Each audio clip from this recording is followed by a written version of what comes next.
Mahal na mahal ni Isabel si Raymond.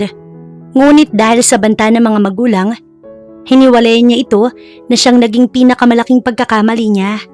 Dahil ilang araw lang ang lumipas, nalaman niyang may balak ang pamilya niyang ipakasal siya sa iba.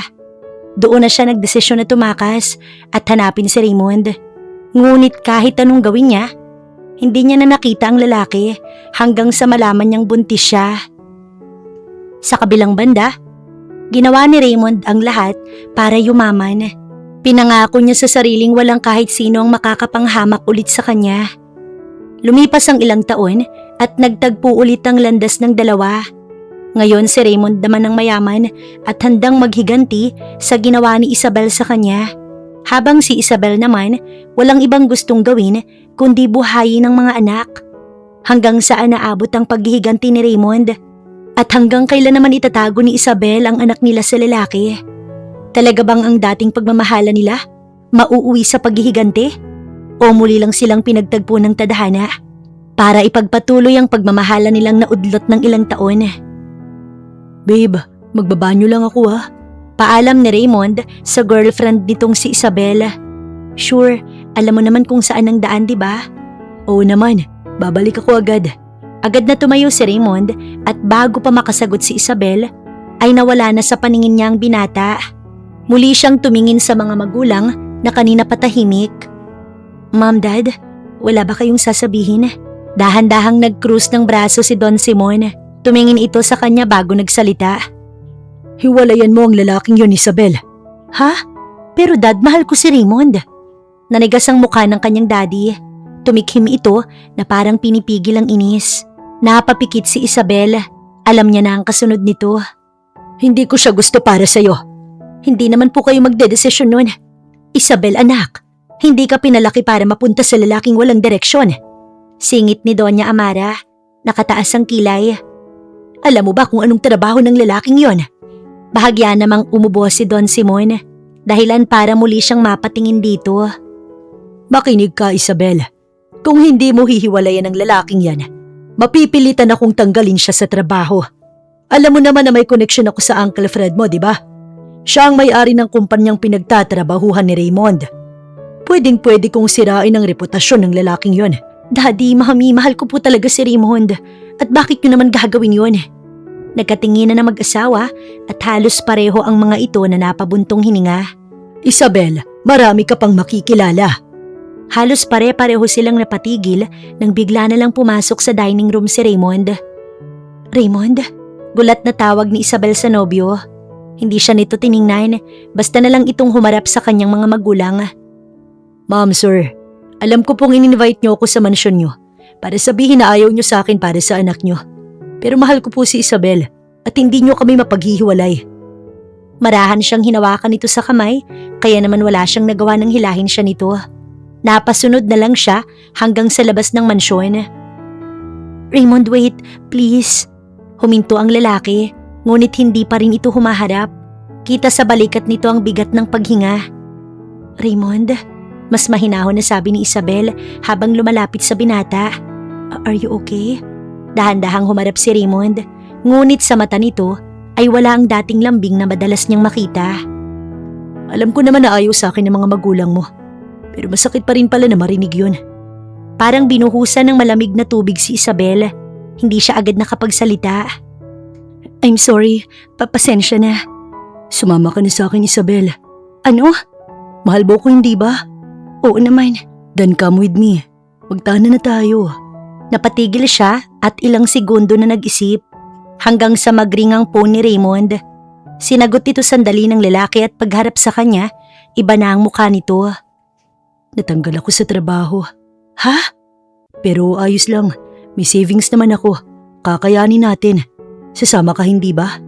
Napatitig si Isabel kay Raymond. Naalala niya ang sinabi ng mga magulang. Kayang-kaya ng mga itong sirain si Raymond. Dahil wala pang 10 minuto ang nakalipas, napatanggal na ito ng daddy niya sa trabaho. Raymond, I'm sorry pero parang... So katulad ka rin nila? Iniisip mo na hindi ako karapat-dapat sa'yo? Raymond, mahal kita. Mahal na mahal kita pero... Ngunit umatras na si Raymond. Hindi nito hinayaan na mahawakan niya ito sa braso. Pero naghesitant ka? Sa huli, hindi mo pa rin ako kayang ipaglaban. Mahal din kita. Pero kahit kailan, hindi ako matatanggap ng mga magulang mo. Kahit anong patunayan ko, lagi ako magiging kulang sa paningin nila. Mahal, nasan yung sinasabi mong pagmamahal mo sa akin, Isabel? Ipaglaban mo ako. Mom and Dad are just worried about my future.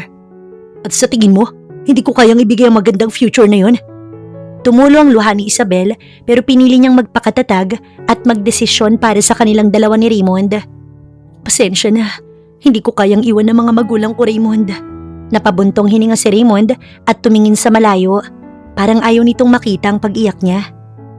Hindi mo pala ako kayang ipaglaban. Sana sinabi mo nung una pa lang para hindi na tayo umabot sa ganito. Kagatang labing hinubad ni Isabel ang promise ring na ibinigay ni Raymond sa kanya nung una nilang anibersaryo. I'm sorry, Raymond, pero mas makakabuting layuan muna natin ang isa't isa. Magpalamig na muna tayo para makapag-isip-isip sa mga desisyon natin sa buhay. Ngunit bago pa niya maiabot sa lalaki ang singsing, tinalikuran na siya nito at naglakad na palayo. Wala siyang nagawa kung hindi ang umiyak at mapaupo sa sahig habang tinititigan ng papalayong nobyo. At kahit nung nawala na sa paningin niyang lalaki, nanatili pa rin siya roon. Hindi nga niya alam kung ilang minuto siyang nakaupo sa sahig hanggang sa marinig ang boses ng kanyang daddy. Tumayo ka riyan, Isabel. Pumasok ka na rito sa loob. Ayos na? Masaya na kayo? Nagulat ang daddy niya sa biglaang pagsagot niya. Mariin itong napakunot noo. Isabel! Hindi. Huwag niyo akong pagsabihan. Ganyan na lang ba kayo palagi? Lahat ng dinidate ko, lahat ng nagmamahal sa akin, sinisira niyo. Hindi ba kayo napapagod? Isabel, tumigil ka! Ako? Pagod na ako. Pagod na akong maging anak niyo na tila puppet na kailangang laging sumusunod sa gusto niyo. Isabel, umayos ka sa pagsagot sa akin. Umayos? Ako pa talagang sasabihan niyo niyan. Eh kayo tong walang puso. Kayo tong walang pakialam kung nasasaktan ako. Hindi niya alam kung kailan nakalapit ang daddy niya sa kanya. Naramdaman niya na lang ang malakas nitong sampal. Namutla siya. Nanlalaki ang mga mata niya habang dahan-dahang hinawakan ng kanyang pisngi. Ramdam niya ang hapdi roon. Dad, halos pabulong niyang sambit, ngunit matalim pa rin ang tingin ng kanyang daddy. Kung hindi ka namin pipigilan, sisirain mo ang sarili mo at hindi ko hahayaang mapunta ka sa lalaking walang maibibigay sa'yo. Nanginginig si Isabel habang nakatingin sa kanyang ama. Para ngayon lang niya ulit tuluyang nakita kung gaano ito kalupit. Parang nawala ang lakas niya matapos ang sampal. Hindi na siya lumaban nang hawakan siya ng daddy niya sa braso at halos kalad ka rin papasok ng mansyon. Tulala lang siya habang kinakaladkad siya nito papaakyat ng second floor. Hindi niya alam kung ilang beses siyang tinanong ng mami niya kung ano raw bang nangyayari sa kanya, kung bakit siya nagkakaganon. Hindi niya rin alam kung ilang beses itong sinabihan ng daddy niya na tumahimik. Pagpasok sa kwarto niya, doon na siya tuluyang napaupo sa kama.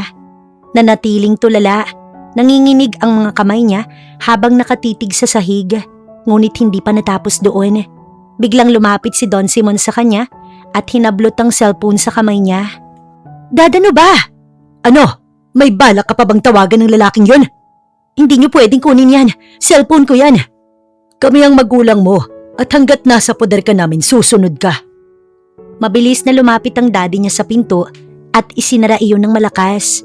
Narinig din niya ang pag-click ng lock nito. Mabilis siyang lumapit sa pinto at kinabog yun.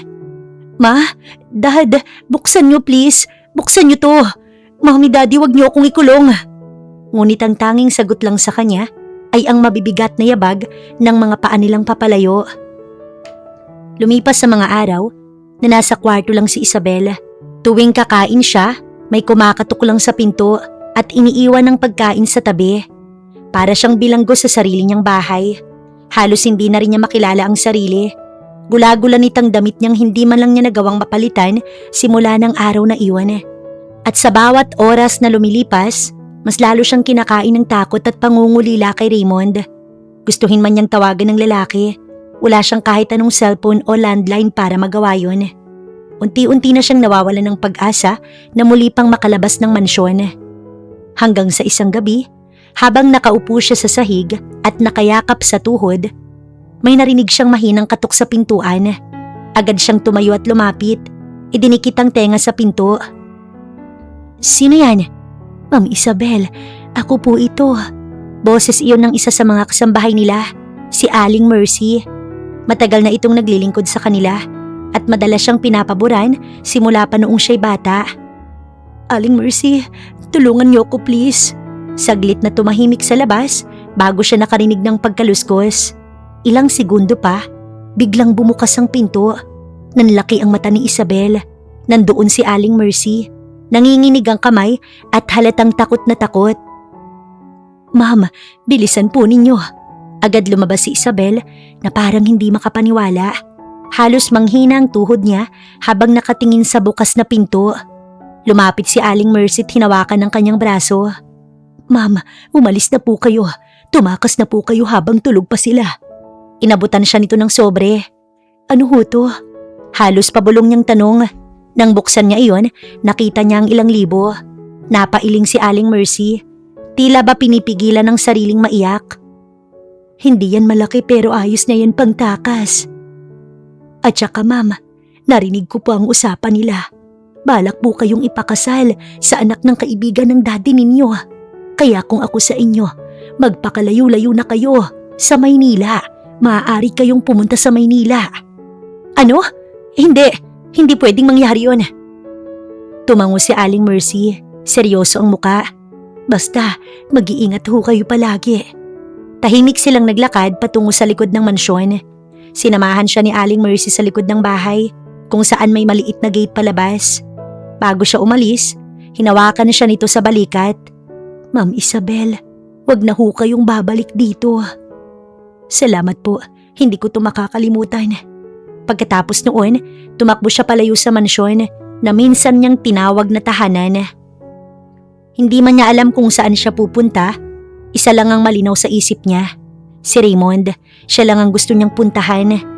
Gamit ang perang hawak, sumakay siya ng taxi. Halos nanginginig siya habang sinasabi ang address ng apartment ni Raymond. Buong biyahe, paulit-ulit siyang nagdadasal na sana nandoon ang lalaki. Pagdating sa apartment, mabilis siyang bumaba at halos tumakbo papunta sa pinto. Nanginginig pa ang kamay niya habang kumakatok. Raymond please. Pabulong niyang tawag pero walang sumagot. Sinubukan niyang kumatok ng mas malakas. Raymond, ako to si Isabel. Ngunit wala pa rin. Dahan-dahan siyang napaupo sa sahig sa harap ng pinto. Nanlalambot ang katawan niya. Tumingin siya sa paligid. Walang ilaw sa loob. Wala siyang kahit anong kaluskos na naririnig. Marahas siyang napatayo nang marinig niya ang pagbukas ng katabing apartment. Lumabas ang isang matandang babae na nakilala agad niya bilang landlord ng nobyo. Sino? Oh iha, ikaw pala. Magandang gabi ho. Pasensya na ho sa istorbo pero nasa bahay ho ba si Raymond? Ha? Umuwi na sa probinsya nila si Raymond. Hindi ba nasabi sa iyo? Tila unti-unting nawala ng kulay ang mukha ni Isabel. Sige ho, salamat. Akmang maglalakad na siya paalis nang mayroon siyang maalala. May cellphone ho ba kayo? Pwede ho bang makitawag? Abay oo naman. Agad niyang dinayal ang number ni Raymond pero cannot be reached. Sinubukan din niyang mag-text. Si Isabel to, naalala mo ba yung hotel na tinuluyan natin nung nakaraan? Mag-i-stay ako roon at maghihintay sa'yo. Puntahan mo ako. Agad niyang ibinalik sa matanda ang cellphone bago nagpasalamat at umalis na. Gaya ng sinabi niya sa text, nagpunta siya sa hotel at nag-check-in. Umaasang babalikan siya ng lalaki. Ngunit lumipas ang ilang araw at halos paubos na ang perang ibinigay ni Aling Mercy sa kanya. Hindi nagpakita si Raymond. Kahit din binalikan niyang landlord ng lalaki, hindi raw ito tumawag. Wala siyang nagawa kundi ang magdesisyon na lumuwas ng Maynila. Pagdating niya roon, agad siyang naghanap ng trabaho. At dahil bago pa lang siya, nag-apply siya ng kahit anong trabahong makita niya. Nung unang linggo, isa siyang waitress. Naging assistant siya sa isang hotel noong sumunod na buwan. Palipat-lipat siya ng lokasyon hanggang sa natanggap siya sa isang bar. Mas mahirap kumpara sa iba niyang naging trabaho pero wala siyang ibang choice. Kailangan niyang tiisin, kailangan niyang lumaban. Isang linggo ang lumipas nang magsimula siyang makaramdam ng kakaiba sa katawan niya. Madalas na siyang nahihilo, Minsan, sumasakit ang ulo niya at tuwing umaga, kahit wala pa siyang kinakain, parang gusto niyang magsuka. Nung una iniisip niyang dahil lang yun sa pagod at stress. Pero isang araw, habang nasa likod siya ng bar at naglilinis ng baso, bigla siyang may naalala. Hindi pa siya dinadatnan, halos 1 buwan na. Nanginginig ang mga kamay na inilapag niya ang baso. No, imposible, anya sa sarili. Ayaw niyang mag-overthink at mag-isip pa ng kung ano-ano. Kaya naman kinagabihan, matapos ang shift niya, mabilis siyang dumiretso sa isang butika. Nanginginig ang kamay niya habang bumibili ng pregnancy test gamit ang natitirang pera. Pagbalik niya sa maliit na kwartong inuupahan, naupo siya sa gilid ng kama habang hawak ang test. Takot na takot siya. Hindi niya alam kung anong gagawin niya kapag positive. Pero mas natatakot siyang hindi malaman ang sagot. Kaya huminga siya ng malalim at ginawa niya ang kailangan. Lumipas lang ang ilang minuto, unti-unting lumitaw ang 2 linya. Nanlaki ang mata ni Isabel, parang tumigil ang mundo niya. Nanginginig ang labi niya habang dahan-dahang napahawak sa tiyan niya. No, pabulong niyang sabi kasabay ng pagtulo ng luha. Hindi niya alam kung iiyak siya sa takot o saya. Ano nang gagawin niya ngayon? Mabilis na lumipas sa mga buwan. Nanganak si Isabel ng triplets, 3 munting buhay na agad naging mundo niya, na siyang binigyan niya ng nickname na 1, 2, 3. Mahirap ang naging unang taon niya, oo. Nakakapagod at madalas wala siyang tulog. Kung minsan, umiiyak na lang siya pero pinipilit pa rin niyang bumangon. Dahil wala siyang ibang pagpipilian kundi maging matatag. Ginawa niyang lakas ang mga anak niya. Unti-unting naging maayos ang routine ng kanyang buhay. Bahay at trabaho lang. Gigising ng madaling araw para magpakain, magpalit ng diaper, maglaba at maglinis. Pagkatapos, papasok sa trabaho na halos hindi pa nakakakain ng maayos. Uuwi na pagod, pero kahit nanginginig na ang katawan sa pagod, kailangan pa rin niyang mag-asikaso. Paminsan-minsan, naiisip pa rin niya si Raymond, pero hindi na ito katulad ng dati. Lagi na lang niyang iniisip na sana masaya ito sa piniling buhay. 5 taon nang nakalilipas na akala ni Isabel ay routine na lang ang lahat. Nasanay na lang siya sa buhay na meron siya kahit mahirap. Hanggang isang gabi, nagulat na lang sila nang ipatawag sila ng boss nila. Makinig kayo, may bibili na ng bar kaya naman magkakaroon na ng bagong boss dito. Bagong may-ari? Bulong ng isa. Tumango ang boss nila. Oo, simula bukas, iba na ang hahawak sa lugar na to. Napakunot noo si Isabel. Hindi niya alam kung anong mararamdaman niya. Mabait ang boss nila at lagi siya nitong pinapayagan kapag kailangan niyang mag-day off. Bagay na siyang magbabago na ngayon. Naputo lang pag-iisip niya nang pumalakpak ang boss nila. Okay everyone, tahimik muna. Nandito ngayon yung magiging boss niyo. Dahan-dahang bumukas ang pinto ng opisina ng bar at pumasok ang isang lalaki. Matangkad ito at malinis ang gupit ng buhok. Nakasuot ng itim na polo at jeans. May relo din ito sa pulso na halatang mamahalin. Pero hindi iyon ang dahilan kung bakit napatigil si Isabel. Nanlaki ang mga mata niya. Parang tumigil ang mundo niya at tila ba huminto ang paligid. Si Raymond ang bagong may-ari ng bar. Ang bagong boss niya. Good morning. Napatigil sa pagsasalita si Raymond nang magtama ang paningin nilang dalawa. Ilang segundo lang pero sapat na yun para mapansin ni Isabel ang pagbabago sa mukha nito.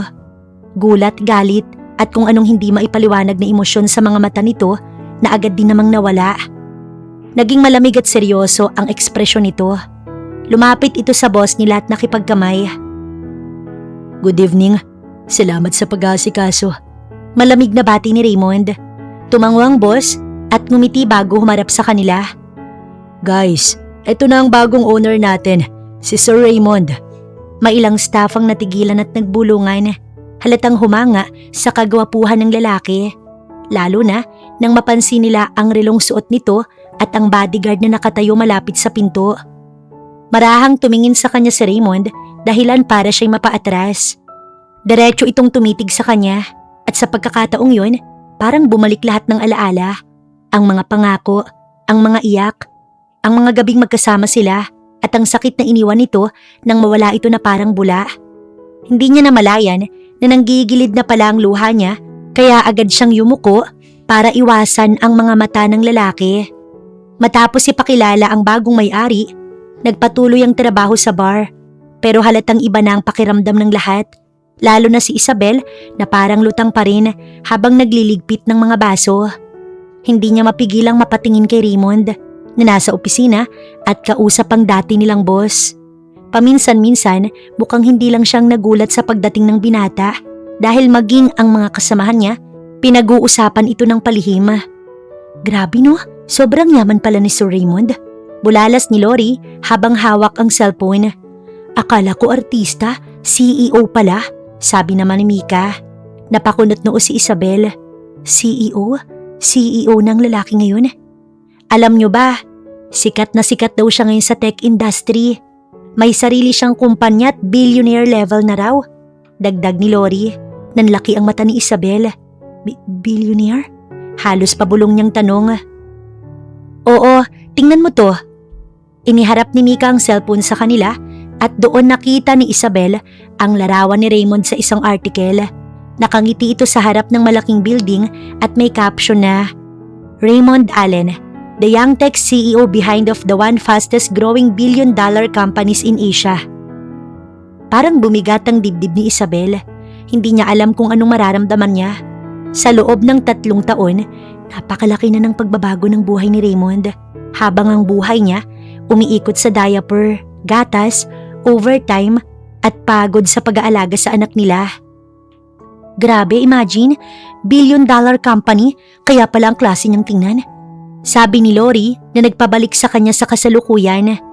Sabi dito, self-made billionaire daw siya. Nagsimula raw sa maliit na project tapos biglang sumikat. Ngayon maraming investors at global na yung business niya. Basa pa ni Mika. Hindi pa rin makapagsalita si Isabel. Parang may kumurot sa puso niya. Kung ganito na pala siya kayaman, bakit hindi niya ako binalikan? Inis na tanong niya sa sarili. Napahigpit ang hawak niya sa braso na kanyang nililinis. Pinilit niyang huminga ng maayos at ipagpatuloy ang trabaho. Nang matapos ng trabaho nila, isa-isa nang nagsiuwian ng mga kasama niya. Naiwan si Isabel sa may gilid ng bar habang nag-aayos ng mga baso at mesa. Isabel! Napahinto siya at nanlamig ang buong katawan niya. Kilala niya ang boses niya yun. Napalunok siya bago dahan-dahang lumingon. Nakatayo si Raymond sa likod niya. Titig na titig sa kanya. Raymond, sir? Mahina niyang sambit sa pangalan ng lalaki. Tinitigan siya nito na tila sinusuri ang mukha niya, ang itsura niya, ang pagod na halatang halata sa mata niya. Kamusta ka na? Hindi agad nakasagot si Isabel. Parang nabuhol ang kanyang dila. Hindi niya alam kung sasabihin ba niyang okay siya o sasabihin niyang halos mamatay siya sa hirap. Okay lang ako. Napangiti ng bahagya si Raymond pero hindi umabot sa mata nito. So ganito na ang buhay mo ngayon? Tanong nito na halatang nangahamak. Natigilan si Isabel. Bakit parang galit ang asta nito? Hindi ba't ito ang nang iwan sa kanya? Bakit ka nag-work dito? Hindi ba't prinsesa ka? Mahabang kwento na ayokong marinig. Well, I'm glad I was able to say it now. Masaya akong hindi ko nakatuluyan ng kagaya mo. Dahil sa'yo, nagsikap ako ng husto para maabot ang kinaroroonan ko. Napahigpit ang hawak ni Isabel sa basahan. Ramdam niyang nanginginig ang kamay niya. Kung tapos ka na, Sir Raymond, mauna na ho ako. Agad niyang niligpit ang basahan at tinalikuran ng lalaki. Lumipas sa mga araw at ang tahimik na buhay ni Isabel, tuluyan ng nagulo. Tila kasi hindi masaya si Raymond kapag hindi siya nito napapagalitan sa loob ng isang araw. Minsan ay kahit nagpupunas lang siya ng mesa, bigla na lang itong lalapit sa kanya. Anong ginagawa mo? Ha? Naglilinis po. Tingin mo ba bulag ako? Ang tinatanong ko, kung bakit hindi ka pa umu-order ng kailangan natin. Hindi ba't sinabi ko na yan sa'yo? Ay, si Lori po sir ang in charge roon. Siya po kasi ang kilala ng supplier. Hindi ba't sa'yo ako nagutos? Kung sa'yo ko inutos, dapat ikaw ang gagawa hindi si Lori. Napatulala siya sa lalaki na agad naman na tumalikod para bumalik sa opisina. Noong sumunod na araw, maaga siyang pumasok para mag-ayos ng mga menu. Naroon na si Raymond kasama ang kanilang manager. Good afternoon po. Bati niya sa mga ito nang biglang tumingin si Raymond sa kanya ng masama. Siya ba ang maraming absent? Minsan po sir, pero hindi ako tumatanggap ng excuses. Kung hindi niya kaya ng trabaho, tanggalin niyo. Nanlaki ang mata ni Isabel. Raymond, sir, hindi ako laging absent kapag may kailangan lang. Mas tumalim ang tingin ni Raymond sa kanya. Hindi lagi. Walang kinalaman ng business ko sa personal mong buhay. Pinapasahod ka namin dito, hindi para makinig sa mga hinanakit mo. Pasensya na po, mas gagalingan ko na po sa trabaho para makabawi sa mga absent ko. Tiningnan lang siya ni Raymond na tila bored na bored ito sa paliwanag niya bago muling humarap sa manager nila. Lumipas pa ang ilang araw at maging ang mga kasama niya napapansin ang kakaibang ugali ng boss niya. Nung una akala ni Lori, normal lang na istrikto ang bagong may-ari. Pero habang tumatagal, mas lalong nagiging halata si Isabel ang lagi nitong target. Te, bakit parang ikaw lang lagi ang pinupunan ni Sir Raymond? Tanong ni Mika sa kanya. Iwan ko rin, baka strict lang talaga siya. Pero umiling si Lori, halatang hindi kumbinsido. Hindi kasi kapag ako o si Mika nagkamali, hindi naman siya ganyan. Pero pag ikaw parang galit na galit siya kahit wala ka namang ginagawa. Napalunok si Isabel, hindi niya masagot ang mga ito. Dahil kahit siya, hindi rin niya maintindihan. Ito ang nang iwan sa kanya pero bakit ito pa ang galit ngayon? Te, mag-ex ba kayo? O may nagawa ka bang kasalanan sa kanya? Hinawakan pa siya sa kamay ni Mika. Ha? Wala . Kung ganun, baka type ka niya. Inosenteng sagot naman ni Lori. Ano bang sinasabi niyo? Alam mo yung mga masungit na CEO sa movies na sinusungitan yung mga babaeng gusto nila. Pero ang totoo, may feeling sila para sa mga ito. Sagot sa kanya ng babae. Tahimik lang si Isabel. Hindi niya gustong malaman ang lahat ng totoo. Na oo, dati silang nagmamahalan. Na iniwan siya nito. Na may mga anak sila na hindi kilala ni Raymond. Hindi niya kayang aminin kahit sa kanya mga kaibigan. Isang gabi, hindi nakapasok si Isabel dahil nilalagnat ang isa sa triplets. Buong gabi siyang nagbantay at nag-text na lang siya sa manager nila na hindi siya makakapasok, na siya naman agad nitong naintindihan. Kaya naman kinabukasan, laking gulat niya nang salubungin siya ni Raymond pagpasok niya ng bar. Galit ang mata nitong nakatingin sa kanya. Anong tawag mo sa ginawa mo kagabi? Sir, nag-message po ako kay Manager Lim. May sakit po kasi. Wala akong pakialam kung sinong may sakit. Ilang beses kong sinabi sa'yo na bawal kang mag-day off kapag hindi mo day off. Hindi ko po ginusto. Hindi ko kailangan ng dahilan mo. Kala mo ba pwede kang mawala basta-basta dahil lang gusto mo? Raymond, hindi niya inaasahan na mabigkas ang pangalan ng lalaki. Bukang nagulat din ito dahil napatigil ito ng ilang segundo. Doon na lumapit sa kanila si Manager Lim. Halatang kinakabahan ito. Sir Raymond, pasensya na po. Nag-message po talaga si Isabel kagabi. Ako po ang nakabasa. May sakit po kasi yung... Pero hindi pa man ito natatapos magsalita nang mapamura ng malakas si Raymond. Isa lang ang rule ko sa inyo. Huwag magde-day off kapag hindi nyo day off. Liwanag ba sa inyo? Nagulat ang lahat. Maging ang ibang staff ay napalingon din. Kung manager ka dito, trabaho mong siguraduhin na walang mawawala ng walang proper notice. Hindi yung kinukonsinti mo. Sir, naiintindihan ko pero wala akong pakialam. Kung hindi mo kaya maging mahigpit, aalisin kita. Nanlaki ang mga mata ng manager. Namutla ito. Nanginginig naman na pumagitna si Isabel. Hindi niya inaasahan na pati ang manager madadamay dahil sa kanya. Sir, ako na lang pong pagalitan ninyo. Huwag niyo na pong idamay si manager. Magtatrabaho po ako sa day off ko. Pakonsuelo po sa inyo. Biglang lumingon si Raymond sa kanya. Galit ang mga mata nito at tila may gusto pang sabihin. Pero sa huli, bumuntong hininga ito bago tumalikod at naglakad na paalis. Mas lumala pa ang ugali ni Raymond noong sumunod na mga araw. Halos lahat na lang ng issue ng business ay kulang na lang isisi sa kanya. Kaya siguro yan single kasi ganyan ang ugali. Inis na sabi ni Lori sa kanila. Break nila noon at nagtitipon-tipon sila sa locker. Hoy, baka marinig ka niya. Sita dito ni Mika. Bakit kasi niya binubuli si Isabel na wala namang ginagawa? Kulang na nga lang sa Mars na tumira tong friend natin. Para lang hindi sila magkita. Bakit nandito kasi siya? Di ba tech CEO siya? Oh yeah, binenta niya na nga pala yung company niya. Full-time investors na nga lang siya ngayon. Inis na sagot ni Lori. Saan mo naman nalaman yan? Sa news. Nakangiting sagot ni Lori. Napahalukip-kip naman si Mika. Pero totoo bang single siya? Tulala siya ng ilang minuto hanggang sa napansin niya na sa kanyang nakatingin ang dalawa. Ewan ko, hindi ko alam. Naguguluhan niyang sagot sa mga ito. Isang gabi, oras na ng closing nila, kaya naman nag-aayos na lang sila ng mga gamit habang nagkukwentuhan. Nagulat pa sila nang bumukas ang pinto at pumasok ang isang sexy at matangkad na babae. Mabilis itong naglakad papasok. Ay, closing na po kami. Hindi nito pinansin ang sinasabi ni Mika at dumiretso lang kay Raymond na nasa isang table at may ginagawa sa laptop. Hi babe! Bati ng babae bago umupo sa tabi ni Raymond. Namiss mo ba ako? Kunot noong nag-angat ng tingin si Raymond pero nang mapatingin ito sa kanya, tila may nag-click dito dahilan parang ngumiti ito sa babae. Did you call me? Sorry, I'm busy working. Nakasilent ang phone ko. Tulala silang nagkatinginan na magkakasama. Hindi naman pala single si Raymond at may girlfriend dito. Isang sexy, mayaman at sikat na artista, si Veronica Sanchez. Simula noon, halos araw-araw ng mga ito na magkasama sa bar at sa tuwing naroon ng babae, kitang-kita ng lahat kung paano ito lumingkis kay Raymond. Isang gabi, habang nagiinom ang dalawa, tinawag siya ni Veronica. Get us food, will you? Utos nito, sabay turo sa mesa kung saan nakalagay ang pagkain.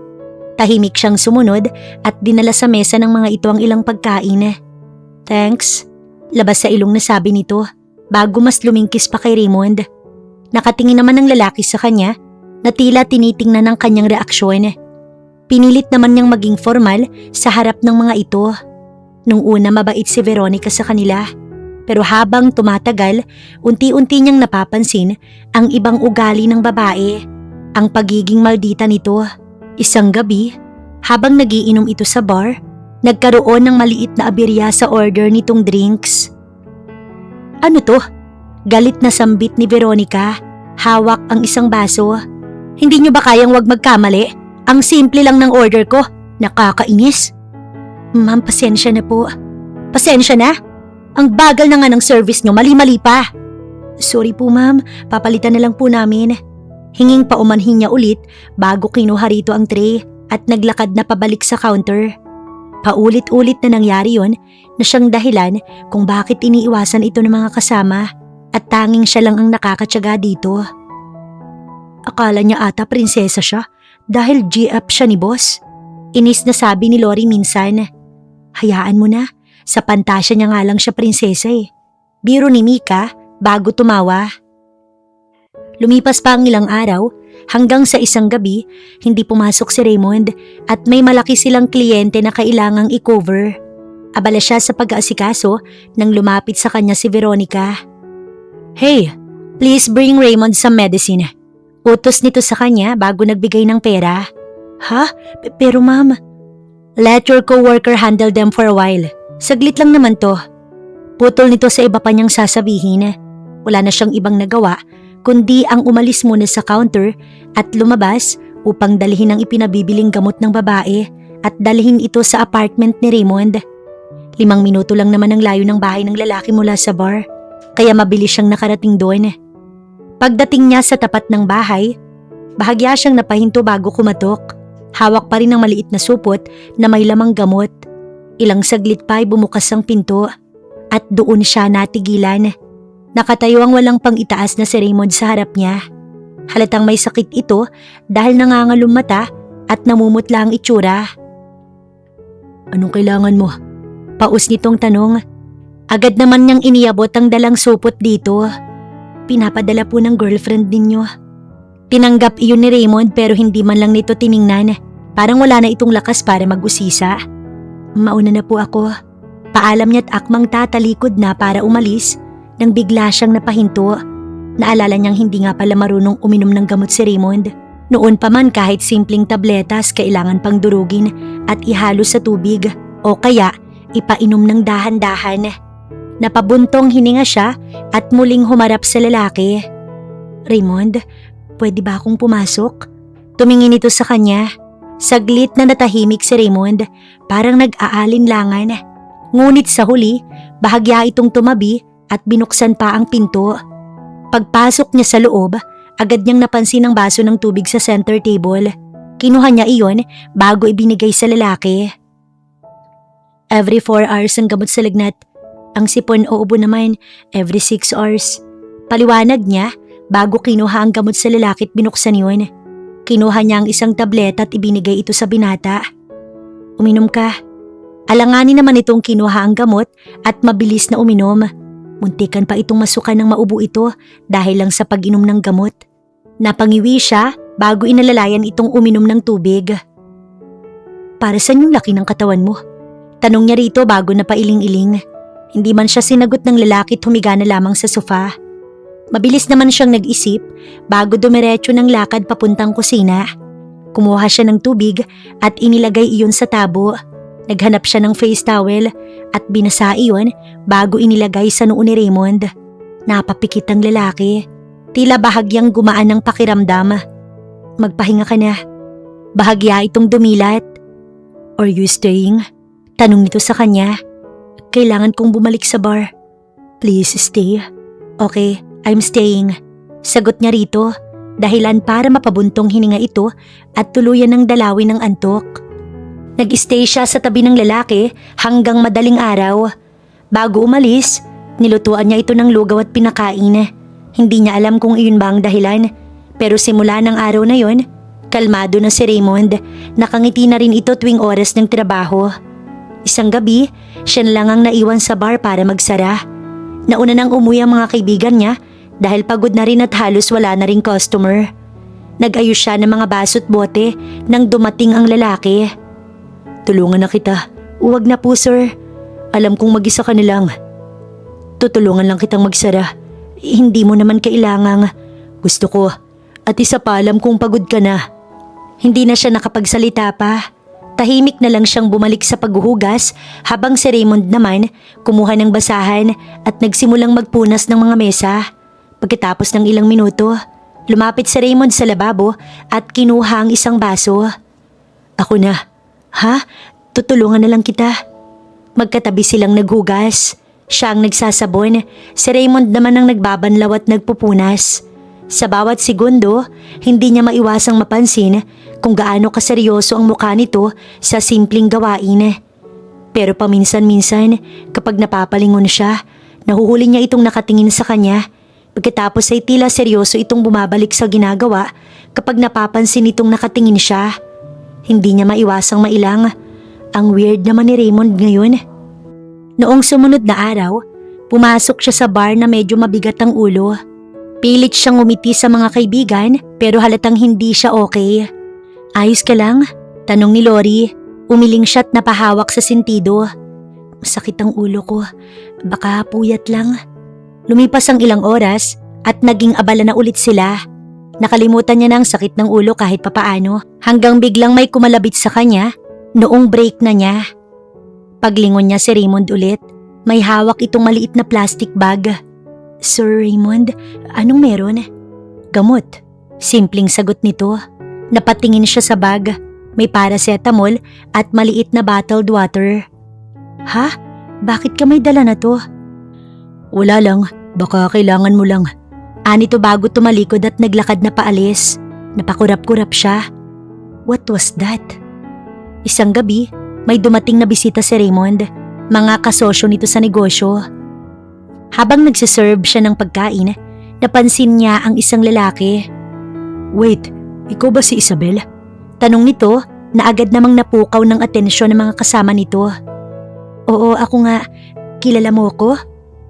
Tinitigan siya ng lalaki bago ito sumagot. Oo, hindi ba anak ka ni Don Simon at Doña Amara? Tila nanlamig siya sa narinig. Halos mabitiwan niya ang tray na hawak. Paano mo siya nakilala? Tanong rito ni Raymond. Naging trending siya 4 years ago. Naglaya siya dahil ayaw yata na magulang niya sa boyfriend niya. Ibalita ka pa ba sa mga magulang mo? Sagot nito bago lumingon sa kanya. Doon na napalingon si Raymond sa kanya. Halata ang gulat sa mga mata nito. Ano? Lumayas ka? Ano?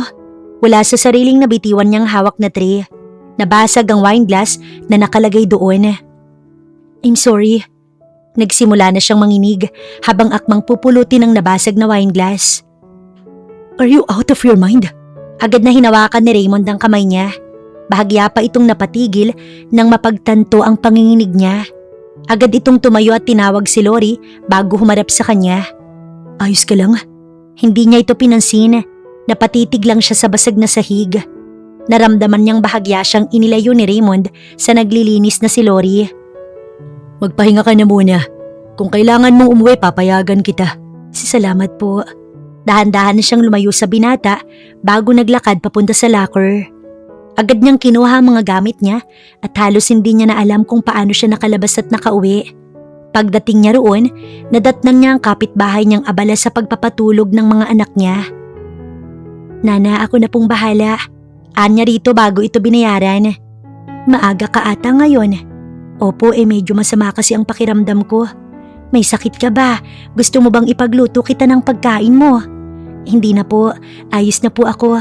O sige, basta tawagin mo lang ako kapag kailangan mo ako. Nang makaalis ang matanda, tulala siyang naupo sa kama. Ang lakas pa rin ng tibok ng puso niya.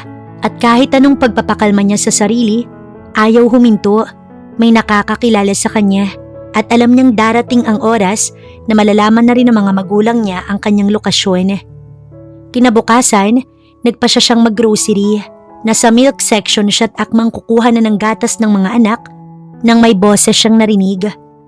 Anong ginagawa mo? Agad siyang napalingon at halos mapaatras nang makita niya si Raymond. Nagtitingin lang. Sa baby's milk section? Hindi ko alam na baby section pala to. Nasaan ba yung adult milk section? We should talk. I want explanation. Marahan siyang hinarang ng lalaki. For what? Bakit ka umalis sa bahay niyo? For what reason? Boss kita, oo. But that's something personal. Isabel. Tawag nito sa pangalan niya na siyang nagpahinto sa kanya. Ito ang unang beses na tinawag nito ang kanyang pangalan sa maamong paraan. Please, let's talk. Wala akong sasabihin sa'yo dahil personal kong buhay yon. Bukod sa trabaho, wala na tayong ibang relasyon pa. Pinilit siyang hawakan ni Raymond sa braso, ngunit bago pa ito makapagsalita, tila kabuting sumulpot sa tabi nito si Veronica. Babe, bakit mo naman ako iniwan doon? Agad naman na nabaling dito ang atensyon ni Raymond. Nabitiwan siya nito, kaya naman doon na siya nagpasyang umalis. Mabigat ang bawat hakbang niya palabas ng grocery store. Ramdam din niya ang bilis ng tibok ng puso. For some reason, hindi niya alam kung bakit tila nakikipagkarera ito sa tuwing napapalapit siya ng ganoon kay Raymond. Calm down, Isabel. Hindi pa niya alam ang tungkol sa triplets at aalis ka na sa lugar na ito next month. Pagpapakalma niya sa sarili bago pumara ng tricycle at sumakay. Pag-uwi niya sa apartment, sinalubong siya ng mga anak na abala sa paglalaro sa sala. Mama, may jelly ice kami? Tanong agad ni Uno na binubuklat ang mga pinamili niya. Ma, bakit po walang gatas? Tanong naman ni Tres na nagpatigil sa kanya. Napapikit na lang siya, huminga ng malalim. Hindi niya maialis sa isip ang nangyari sa grocery. Ang dahilan kung bakit wala siyang gatas na naiuwi. Matamis siyang ngumiti sa anak. Pasensya na, nakalimutan ni Mama. Mamaya na lang ha, bibili ulit ako. Ayos lang po, may jelly ace naman. Sagot ni Dos na nagpatawa sa kanya. Hindi siya tinigilan ni Raymond. Nung sumunod na araw, paulit-ulit itong nagtatanong sa kanya kung pwede ba silang mag-usap at paulit-ulit lang din ang sagot niya. Hindi. Iniisip niyang iwasan ng lalaki. 1 buwan na lang naman ang itatagal niya at aalis na siya. Nagdesisyon na siya noon na lumipat na ng tirahan. Just in case na makarating sa mga magulang niya ang whereabouts niya. At least wala na sila doon at ng mga bata. Napansin din ng mga kasama niyang kinikilos ng lalaki. At syempre, tinatanong siya ng mga ito.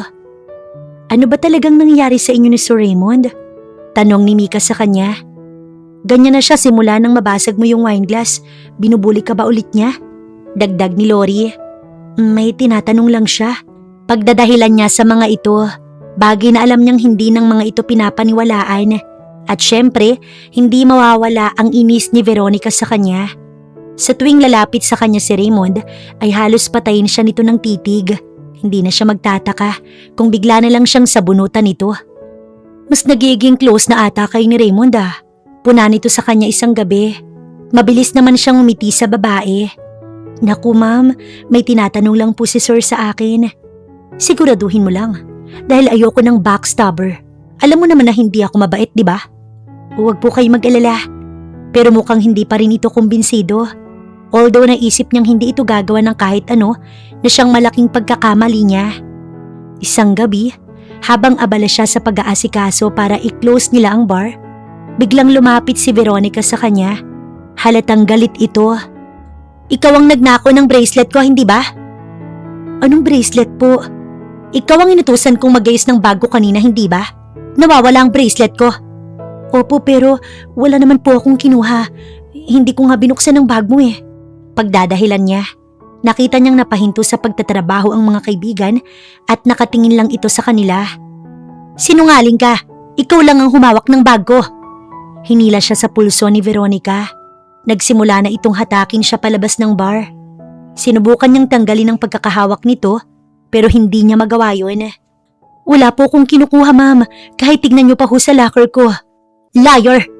Tingin mo ba maniniwala ko sa'yo? Hey! Lumabas na sa opisina nila si Raymond at si Manager Lima. Anong nangyayari dito? Itong babaeng to, ninakaw niya yung bracelet ko. Sigaw ni Veronica habang nakatingin sa kanya. Anong sinasabi niya? Kunot noon naman na bumaling sa kanya si Raymond. Mas lalong humigpit ang pagkakahawak sa kanya ni Veronica. I'm taking her to the police. Wait. Agad na lumapit si Raymond sa kanila. Hinila siya nito papalayo sa nobya. We can talk about this. Agad na namula ang mukha ni Veronica. Tiningnan siya nito bago tumingin kay Raymond.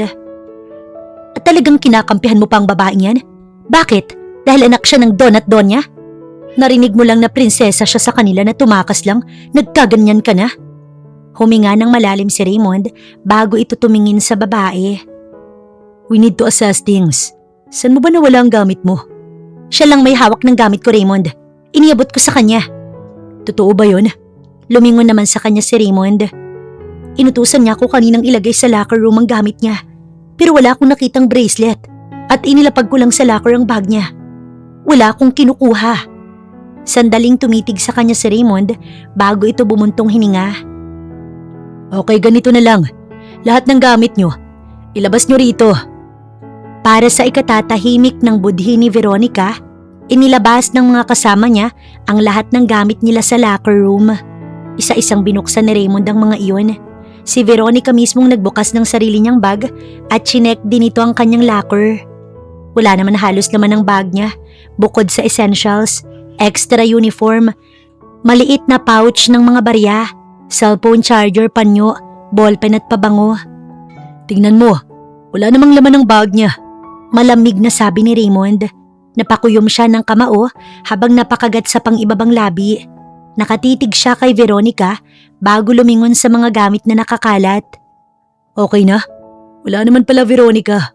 Humingi ka ng tawad sa tauhan ko. Ha? Humingi ka ng tawad kasi pinahiya mo siya. Pinahiya ko siya? Ako yung nawalan dito, Raymond. Sumingit si Manager Lim. Veronica, tama na. Nakakahiya naman kasi kung hindi naman pala siyang kumuha. Biglang napalingon si Veronica sa lalaki. Anong sinasabi mo? Nawalan ako ng gamit at alam kong siya lang ang kumuha. Huminga ng malalim si Isabel at akmang magsasalita na nang tumunog ang kanyang cellphone. Agad niyang kinuha yon at nanlaki ang mga mata nang makitang ang kapitbahay niyang tumatawag. Hello? Sino yung kausap mo? Mabilis na inagaw ni Veronica ang phone niya at ni loudspeaker. Tumatawag ka sa kung sinong kasamahan mo? Isabel, yung anak mo nasa hospital. Pare-pareho silang napatigil nang magsalita si Nana sa kabilang linya. Wala na siyang pakialam sa iisipin ng lahat. Mabilis niyang inagaw ang cellphone niya kay Veronica.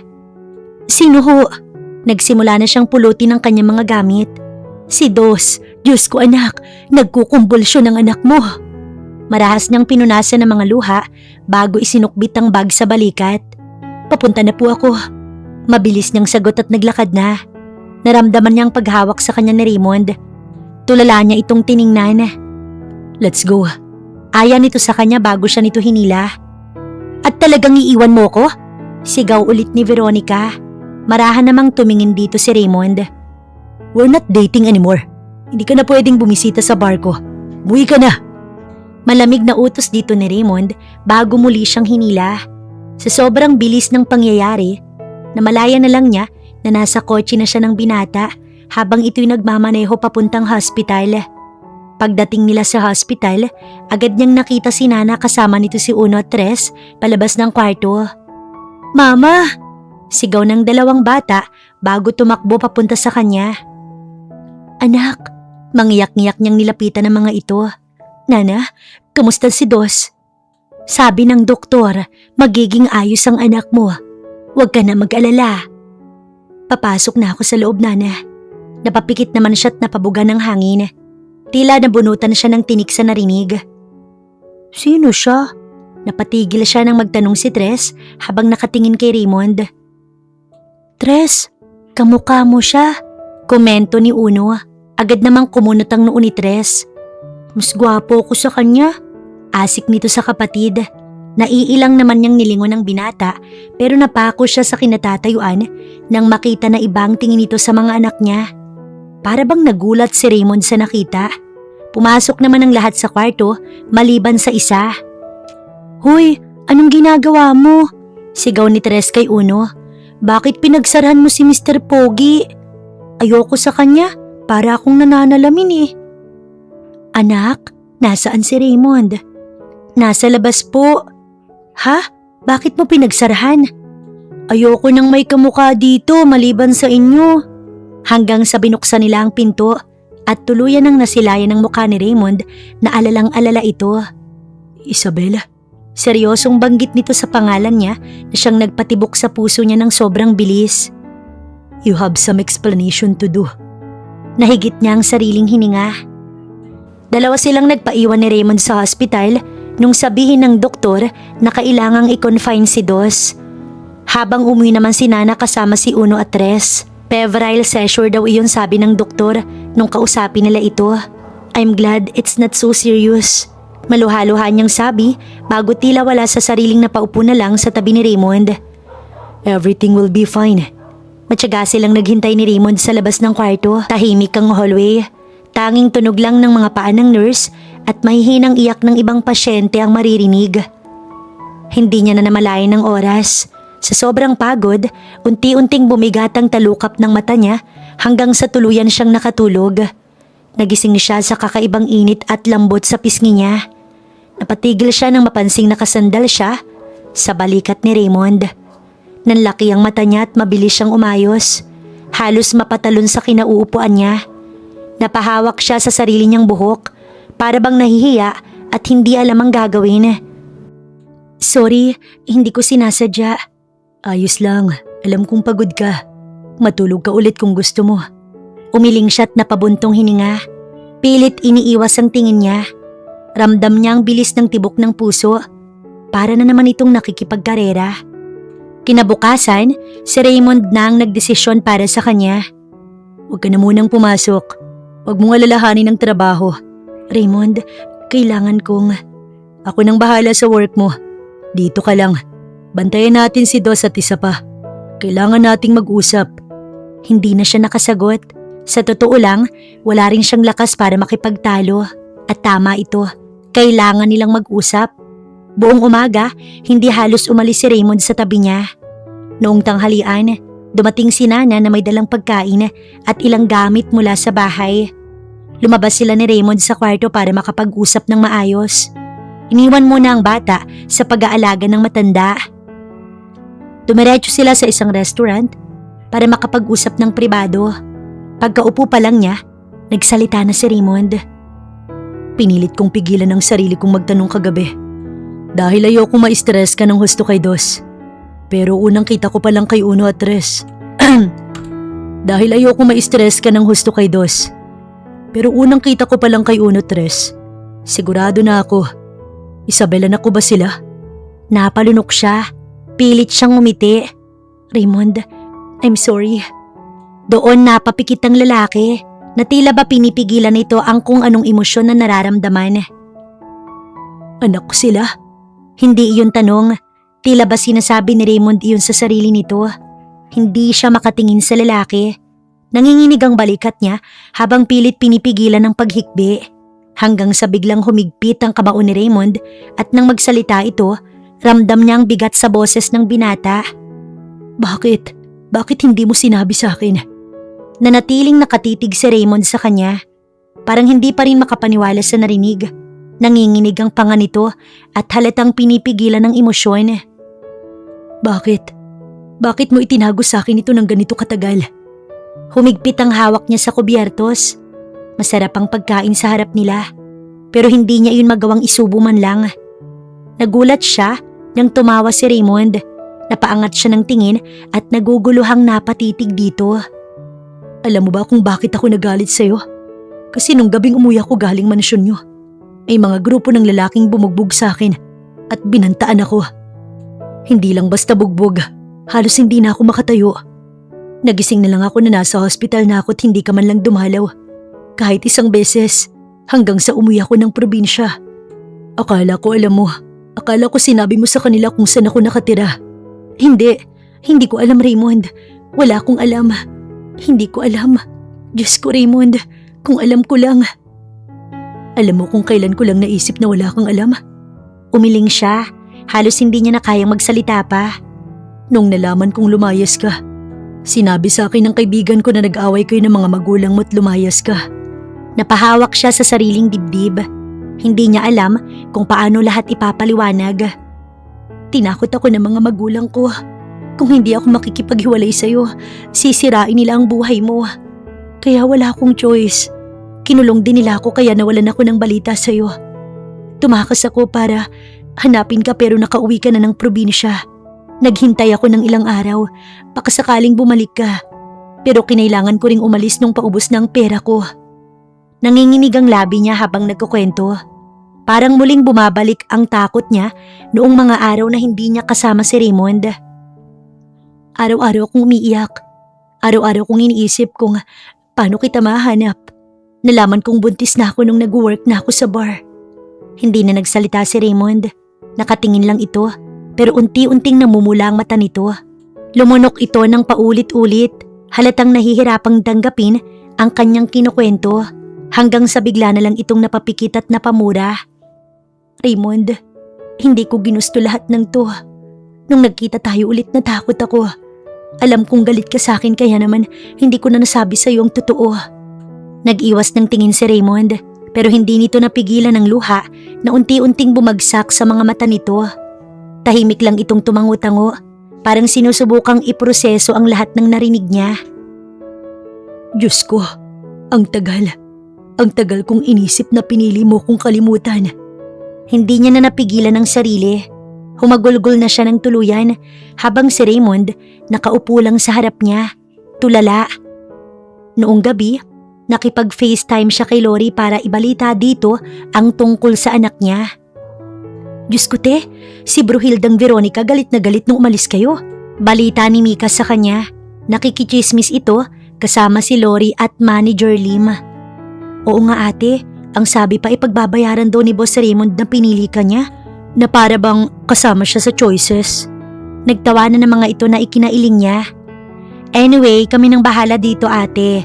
Basta gumaling lang yung anak mong si numero 2. Biglang sumingit si Raymond sa call. Agad na napaayos ang kanilang mga kasama. Tumangutango si Mika. Sabi ko nga, 2 ang pangalan. Narinig naman niya ang pagtawa ni Manager Lim at ni Lori. Co-parents, yun ang situation na napag-usapan nila ni Raymond. Kaya naman pagkalabas pa lang ni Dos sa hospital, sinama na niya si Raymond pa uwi sa apartment kahit pakabado siya sa magiging reaksyon ng mga anak niya. I'm sorry kung ngayon lang may naging problema kasi. Hirap niyang paliwanag sa mga ito na hindi naman pinansin. Papa? Ikaw ba talaga si Papa? Excited na tanong ni Tres. Oo, ako nga. Natatawang sagot ni Raymond. Bakit ang tungkod mo? Singit naman ni Uno habang pinagmamasdan ito mula ulo hanggang paa. Ewan ko rin eh, baka sa vitamins. Ano naman yun? Para mainom na namin habang maaga pa. Tanong muli ni Tres, hindi niya maiwasang mapatawa sa mga tanungan ng anak. Si Dos naman kahit mahina pa, nakahawak sa kamay ni Raymond. Habang nakatingin sa mga ito, hindi niya maiwasang mapangiti. At least hindi naging mahirap para sa mga anak niya na tanggapin ang kanilang daddy. Noong mapagod ang mga ito, doon lang napagmasdan ni Raymond ang kanilang apartment. Tumingin ito sa paligid, ang lumang pintuan, ang masikip na hallway, ang mga pader na may lamat at kisame na halatang ilang beses ng tinapalan. Ilang taon na kayo rito? Humarap sa kanya ang lalaki. 4 years na. Hindi agad nagsalita si Raymond, pero kita niya sa mga mata nito na nag-iisip ito. Kinabukasan, nang muli itong dumalaw, ay may bigla na lang itong inabot sa kanya. Isang susi. Ano to? Susi ng kondo. Doon na kayo titira. Ha? Raymond, hindi pwede. I insist. May unit ako sa building. Pag-aari ko yun. Malapit sa hospital. Malapit sa school. Mas safe. Umiling siya na halos hindi makapaniwala. Raymond, hindi ko kayang tanggapin yan. Hindi ito para sa'yo lang. Para to sa mga anak natin. Napatigil siya. Matagal niya nang gustong umalis sa apartment. Kung may pera nga lang siya. Pumuntong hininga siya bago tumango. Salamat. Nung hapon na yon, sinamahan siya ni Raymond na i-check ang lugar. Pagbaba nila ng kotse, nagulat siya nang makitang naghihintay si Veronica. Raymond, so tama nga ang hinala ko. Inaagaw mo ang boyfriend ko. Agad na pumagitna si Raymond. Veronica, ano na naman to?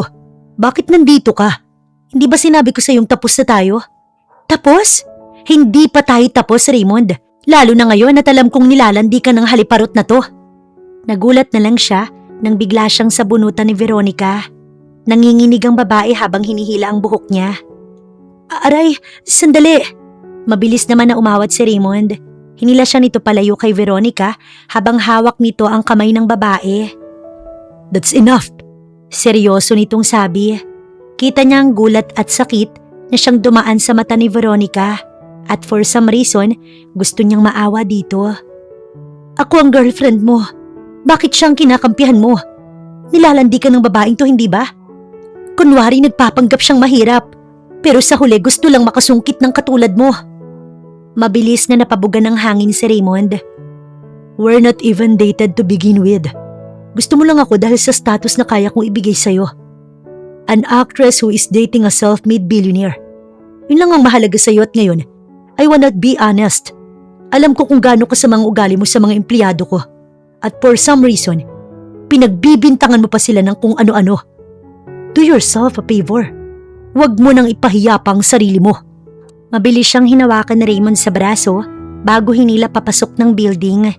Narinig naman niya ang sigaw ni Veronica sa pangalan ng lalaki. Pero hindi na ito nilingon pa ng lalaki. Noong gabi, naging viral ang issue. May mga nakakita ng away at siyang ikinalat sa social media. Naging katatawanan tuloy si Veronica. Lalo't marami palang artista na alam na masama ang ugali ng babae. At ngayon, masaya ang mga ito at alam na ng publiko yon. Nalaman na rin ng mga kasamahan niya sa trabaho ang totoo. At nagulat ang mga ito nang malaman na si Raymond ang ama ng triplets. Nung araw ng pag-alis nila sa lumang apartment, abala siya sa pag-iimpake. Kung ano-ano ang kanyang hawak, mga damit, laruan, kumot, lahat isinasalansan niya sa kahon habang paulit-ulit na tumitingin sa orasan. Sa sobrang dami ng kailangang ayusin, hindi niya na malayang nakatayo na pala sa may pinto ang tatlo. Ma, maglalaro lang po kami sa labas. Tawag ni Tres sa kanya habang nakangiti. Sandali lang po, dyan lang sa may tapat, dagdag pa ni Dos. Napalingon siya sa mga ito bago pinunasan ng pawis sa noo. Kita niya ang excitement sa mga mata ng bata. Parang sabik silang lumabas. Parang gusto nilang ipagdiwang ang araw na iyon. At dahil last day na rin naman nila, mabilis na rin siyang tumango. O sige, pero wag kayong lalayo ha? Opo, sabay-sabay na sagot ng tatlo. Mabilis na lumabas ang tatlo habang bumalik naman siya sa ginagawa niya. Saglit pa niyang sinilip sa bintana ang mga anak niya. Nakikita niyang nagtatawanan ng mga ito habang naglalaro. Ngunit wala pang 5 minuto ang lumipas Nang biglang bumukas ang pinto, mabilis siyang napalingon. Bumalik sina Tres at Dos. Umiiyak ang mga ito. "Ma!" sigaw ni Tres, halos hindi makapagsalita sa kakaiyak. "Ma, si Uno!" singit ni Dos na humahagulgol. Biglang nanlamig ang katawan niya. "Ano? Anong nangyari?" "Ma, kinuha po siya." "Kinuha? Sinong kumuha?" "Isang babae po. May babae. Hinila si Uno tapos sinakay sa sasakyan." Nanlaki ang mata niya at bago pa niya namalayan, nasa labas na siya. Sumunod sa kanyang dalawa. Patuloy na umiiyak at sumisigaw. "Uno!" sigaw ng mga ito habang tumatakbo sa labas. "Uno!" Lumabas siya sa kalsada. Paikot-ikot ang tingin niya. Nagbabaka sakaling naroon lang ang anak. Tumingin siya sa kanan sa kaliwa, pero wala na ang bata. Wala na rin ang babae. Wala din kahit anong sasakyan. Parang naubusan siya ng hangin.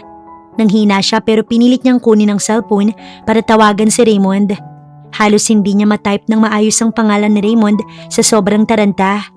Isang ring pa lang, sinagot na nito. "Isabel, anong Raymond? Nawala si Uno. Kinidnap siya. May babaeng kumuha sa kanya." "Ano? Nasaan ka ngayon?" "Nandito ako sa apartment. Kinuha siya sa labas. Saglit lang akong lumingon." "Huwag kang alis dyan. Papunta na ako." Bago pa siya makasagot, pinatay ni Raymond ang tawag. Hindi pa lumilipas ang ilang minuto nang makarinig siya ng malakas na preno ng sasakyan. Agad na bumaba si Raymond na kasama si Lori at Mika. "Anong nangyari?" tanong ni Raymond habang mabilis na lumapit sa kanya. Umiiyak niyang itinuro ang kalsada. Doon siya kinuha. Sabi nila may babae sinakay sa sasakyan." Tumingin si Raymond kina Dos at Tres na nanginginig pa rin sa takot. Agad naman itong inasikaso ni Mika at Lori. "Kalma lang, babies," ani ng mga ito. "Anong sasakyan? Anong kulay?" tanong naman sa kanya ni Raymond. "Hindi ko po nakita, basta po mabilis," hikbing sagot ni Tres. Napamura si Raymond at agad kinuha ang kanyang cellphone. Tinawagan nito ang mga pulis na agad namang dumating matapos ang ilang minuto. Sinimulan ng mga itong tanungin ng mga kapitbahay. May ilan na nakakita ng isang babae. May ilan na may narinig na iyak pero walang malinaw na plate number. Hindi na mapakali si Isabel. Halos mahimatay na siya sa sobrang kaba. Samantalang si Raymond, tila ibang tao na. Galit ito, alerto, parang handang sugurin ng kahit sino. "Hahanapin natin siya. Hindi mawawala ang anak natin." Mariin itong sabi habang hinahawakan ng kanyang balikat. At doon nagsimula ang paghahanap. Naghiwa-hiwalay sila. Ang iba, nagtanong sa mga tricycle driver. Ang iba, nag-ikot sa mga iskinita. Habang si Raymond, patuloy na nakikipag-coordinate sa pulis at sa mga may-ari ng CCTV sa paligid. Isa sa mga kapitbahay nilang may CCTV na agad na ipinakita sa kanila. Lumabas sa screen ng computer ang video. Kita roon ng 3 bata sa labas ng apartment. Kita rin ng isang babaeng papalapit. Nakasuot ng itim na jacket at may suot na sombrero. Siya yun! Nanginginig na sabi ni Dos habang hawak ang braso niya. Napatakip siya ng bibig. Sumunod sa video, nakita nilang lumuhod ang babae. Kinausap si Uno tapos bigla nitong hinila ang bata. Pumalag si Uno. Pero mabilis siyang binuhat ng babae at dinala papunta sa isang sasakyan na nakapark sa gilid. Pero bago pa tuluyang makasakay, bahagyang napalingon ng babae sa kamera. At doon, parang tumigil ang mundo ni Isabel. Dahil kahit medyo malabo ang kuha, kilala niya ang mukha nito. Veronica? Lumipas ang ilang oras ng paghahanap, hindi na halos alam ni Isabel kung ano ba talaga ang nangyayari. Halos hindi niya na maramdaman ang pagod. Kahit nanlalambot na ang tuhod niya sa kakalakad at kakatanong, paulit-ulit niyang binabalikan ang bawat eskinita, bawat kanto, bawat posibleng lugar na maaaring dalhin si Uno. Papalubog na ang araw at hindi niya alam kung ano ba ang gagawin hanggang sa biglang tumunog ang kanyang cellphone. Si Raymond ang sumagot noon. Hello? Saglit na tumahimik, nakikinig, tsaka biglang nagbago ang ekspresyon. Okay. Papunta kami. Pagkababa ng tawag, agad itong napatingin sa kanya. May tumawag. Pumunta raw tayo sa police station. Parang tumigil ang puso niya sa pagtibok. Hindi na siya nagsalita. Agad silang sumakay sa sasakyan. Habang ang dalawang bata, umiiyak pa rin sa likod. Hawak ang kamay niya ng mahigpit. Pagdating nila sa police station, mabilis silang pumasok sa loob. Kumalabog ang kanyang dibdib. Halos mabingi siya sa tunog nun. Handa na sana siyang magmakaawa sa mga pulis nang siya ay mapatigil. Sa loob ng istasyon, nakaupo sa isang bench ang isang pamilyar na lalaki at babae, ang kanyang mga magulang. Sa tabi ng mga ito ay ang anak niyang si Uno. Yak-yak ang bata, namumula ang mga mata at nanginginig pa rin habang yakap ang isang maliit na laruan. "Uno!" sigaw niya. Agad siyang tumakbo papunta sa anak niya at niyakap ito ng mahigpit. Parang ayaw niya nang bitiwan kahit kailan. "Mama!" umiiyak na sabi ni Uno habang mahigpit din na yumakap sa kanya. Nanginginig ang buong katawan niya habang hinahalikan ng ulo ng bata. "Okay ka lang? Sinaktan ka ba nila, anak?" Umiling si Uno habang humihikbi. Sa likod niya, narinig niya ang mabigat na paghinga ni Raymond. Pag-angat niya ng tingin, nakita niyang nakatitig ito sa kanyang mga magulang. Marahan siyang tumayo at tumabi sa lalaki. "Anong ginagawa nila dito?" Malamig na tanong ni Raymond sa pulis. Ipinaliwanag ng pulis ang nangyari habang hawak-hawak pa rin niya si Uno. "Ma'am, sir, ang magulang niyo po ang unang lumapit sa amin kanina." "Bakit po?" "May tumawag po sa kanila. Babae humihingi ng ransom kapalit ng bata." "Ano?" "Yun nga po ang sinabi nila. Natakot sila na baka scam lang o modus. Kaya imbis na magbayad agad, dito sila dumiretso sa police station." Napalunok siya habang mahigpit na yakap si Uno. "Dito po nila ipinakita ang tawag at number. Kaya kami na po ang nag-handle. Nakipag-coordinate kami sa kanila at sinabing makipag-usap ulit para matrace kung nasaan ang bata." Paliwanag ng mga pulis. "Nasaan ang babaeng kumidnap?" "Nakasuhan na po ng magulang nyo at under investigation na po." Si Raymond na ang kumausap sa mga ito tungkol sa detalye. Mahigpit pa rin ang yakap niya kay Uno nang lumapit ang kanyang mga magulang. Salamat po kasi dinala niyo siya dito. Salamat po sa ginawa niyo." Nagkatinginan ang kanyang mga magulang. Parang parehong may gustong sabihin pero hindi alam kung paano sisimulan. "Pwede bang makausap ka namin?" Maingat na tanong ni Doña Amara. Saglit siyang nag-atubili. Tumingin siya kay Raymond tsaka kay Uno na humihikbi pa rin sa kanyang balikat. Ngunit sa huli, tumango pa rin siya. "Opo." Lumipat sila sa isang tahimik na sulok ng istasyon. Habang hawak niya si Uno, nakaupo naman si Tres at Do sa kanyang tabi. Mabagal bago nagsalita si Don Simon. "Anak, pasensya na. Pasensya na sa lahat. Sa mga ginawa namin, sa pagkukulang namin sa iyo, sa lahat ng sakit na naidulot namin." Napayuko siya at pinipigilan ng luha. "Hindi namin alam kung paano namin naayusin, pero gusto naming magsimula. Gusto naming humingi ng tawad." Patuloy ng kanyang mami. Sumunod namang nagsalita ang kanyang daddy. Seryoso ang mukha nito. "At ikaw rin, Raymond. Humihingi rin kami ng tawad sa iyo. Hindi namin dapat kayo pinaghiwalay. Hindi namin dapat ginamit ang galit at takot para kontrolin ang anak namin." Hindi agad sumagot si Raymond. Ngunit pagkatapos ng ilang segundo, tumango ito ng bahagya pero hindi pa rin nagsasalita. Tahimik sila ng ilang sandali bago muling nagsalita si Doña Amara. "Kung hindi pa kayo handa, maiintindihan namin. Handa kaming magbigay ng space. Hindi namin ipipilit ang sarili namin." Tumingin ito kay Uno na yakap-yakap niya. "Pero gusto sana naming makita ang mga apo namin. Kahit minsanan lang." Naramdaman niyang bumigat ang kanyang dibdib. Hindi niya alam kung kaya niya agad magpatawad. Hindi niya alam kung kaya niyang ibalik sila sa buhay niya na parang walang nangyari. "Pag-iisipan ho namin," sagot niya sa mga ito. Tumango naman ang mga magulang niya bago ngumiti. "Siya nga pala." Napalingon siya sa daddy niya nang magsalita ito. "Matagal na naming alam ang lokasyon mo. Hindi ka lang namin pinupuntahan dahil alam naming tatakas ka ulit kung gagawin namin yon. Alam din naming magagalit ka kung sakaling bibigyan ka namin ng pera o kahit anong tulong. Kaya binabantayan na lang namin kayo ng mga anak mo. Pasensya na anak sa lahat ng pagkakamaling nagawa namin. Sana mapatawad mo kami. At sana this time, huwag ka nang umalis ulit. Masaya kaming makabalita sa iyo every now and then. Samantala, nawalan ng career si Veronica at nakulong din. Lumabas sa investigasyon na wala na itong pera dahil sa pagiging maluho. Sinubukan itong kumapit sa mga kaibigang mayaman. Pero nang malaman ng mga itong anak siya ng mga mayayamang hasyendero sa probinsya, ay siya ang naging target nito. Nagsimula na rin silang maging close ni Raymond.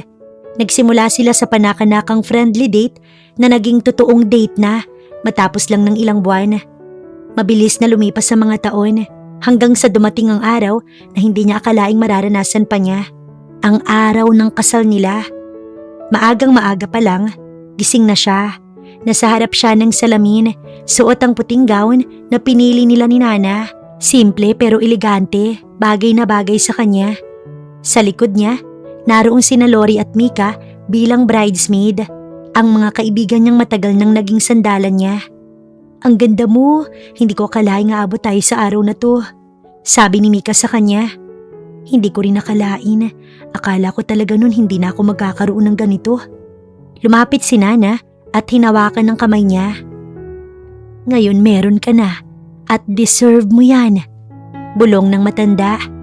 Pagdating niya sa altar, humarap siya kay Raymond at tila ba huminto ang buong paligid. Tanging ang mabilis na tibok ng puso lang niya ang maririnig niya. Dahan-dahang hinawakan ni Raymond ang kamay niya. Akala ko hindi na kita mahahawakan ulit. Pero nandito ka na. Nandito na tayo. Lumapit ang pari at nagsimula ang seremonya. Habang binabasa ang mga salita ng kasal, tila lumulutang ang isip niya sa mga alaala nila hanggang sa dumating ang pinakaimportanting tanong. Raymond, tinatanggap mo ba si Isabel bilang iyong asawa sa hirap at ginhawa, sa sakit at kalusugan? Opo, Father. At ikaw, Isabel, tinatanggap mo ba si Raymond bilang iyong asawa? Opo, tinatanggap ko po siya. Nang dumating ang palitan ng singsing, lumapit si Dos, nangingiti habang hawak ang ring pillow. Papa, wag mong i-drop ha, bulong ni Dos. Napatawa ang mga tao, pati siya at si Raymond. Promise, natatawang sagot ni Raymond. Dahan-dahang isinuot ni Raymond ang singsing sa kanyang daliri. Ramdam niya ang lamig ng metal, pero mas ramdam niya ang init ng kamay nito. Hindi na kita bibitawan. Mahal na mahal kita. Napangiti naman siya at isinuot dito ang singsing. Nang i-announce na sila bilang mag-asawa, hindi niya maiwasan na mapaiyak. Sinong mag-aakala na dadating sila sa puntong ito at mabubuo ang kanyang pamilya?